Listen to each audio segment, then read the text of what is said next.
কৃত্রিম গুহায় দিন কাটাচ্ছেন গৃহত্যাগী রঞ্জিত রায়। স্থানীয়দের সহযোগিতায় নীলফামারীতে খনন করা 10 ফুট গর্তে এবারে শীতকালটা পার করবেন তিনি। মহাদেবের আরাধনায় 12 বছরের মৌনব্রত ও ধ্যান পালন করাই তার উদ্দেশ্য। মাটির উপরে মাঝে মধ্যে দেখা দিলেও কোনো কথাই বলেন না এই সাধু।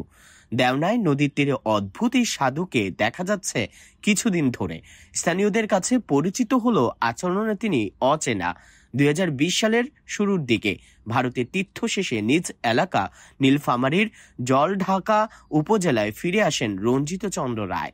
দেশে ফিরেই কৃষিকাজ ছেড়ে দেন তিনি, ঘর সংসারও ত্যাগ করেন।